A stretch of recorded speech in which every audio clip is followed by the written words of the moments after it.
কতটুকু আশাবাদী যে আপনারা জয়ী হবেন? 100% আশাবাদী। আমরা বিজয় মিছিলে কি গান বাজাবো এটা নিয়ে ভাবছি।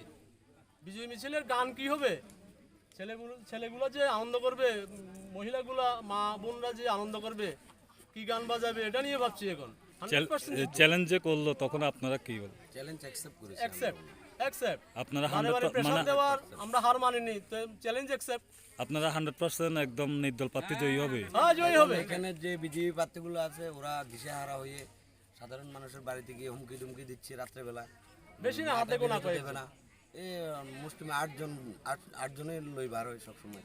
এর মধ্যে 4 জন এখানের ভোটার, 4 জন বাইরের অন্য ওয়ার্ডের ভোটার। হুমকি দুমকি দিচ্ছে বাড়িতে গিয়ে।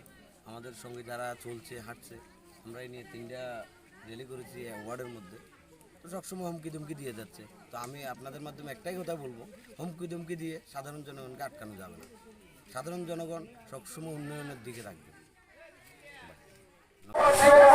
বেলুন চিহ্ন যেখানে, বেলুন চিহ্ন যেখানে, আমার ভোট তোমার ভোট, নির্দলের ভোট আটকানো যায় না। লিটন মিয়া চ্যানেলে উৎসাহ প্রচার মিথ্যা ছড়িয়ে নির্দলের ভোট আটকানো যায় না। দুর্নীতিবাদ সরকারি সরকার দূর হটো, অজন্ত সরকারি সরকার দূর হটো।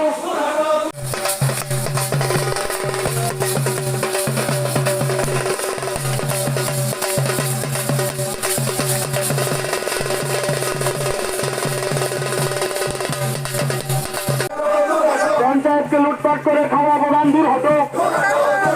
সুভাষনগরে ভালো রাস্তাঘাট হয়নি কেন সংকটী সরকার দূর হতো। 5-6 বছরেও সুভাষনগরে পানীয় জলের সমস্যার সমাধান হয়নি কেন প্রাক্তন প্রধান দূর হতো।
বিশেষত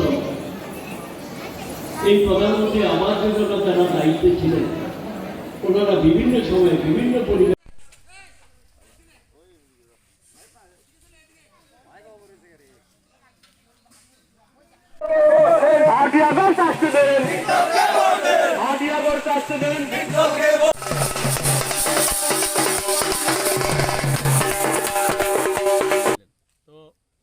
এত বড় একটা ওয়ার্ডের ভিতরে এক বাড়িতেই সবসময় পঞ্চায়েতটা আবদ্ধ থাকে। হ্যাঁ, তো এবং উনি মানে রামায়ণ মহাভারত শেষ হয়ে যাবে কিন্তু ওনার দুর্নীতির গল্প শেষ হবে না, এমন আর কি। তো এলাকাবাসী সিদ্ধান্ত নিয়েছে ওনাদের বিরুদ্ধে নির্দল প্রার্থী দাঁড়া করার জন্য।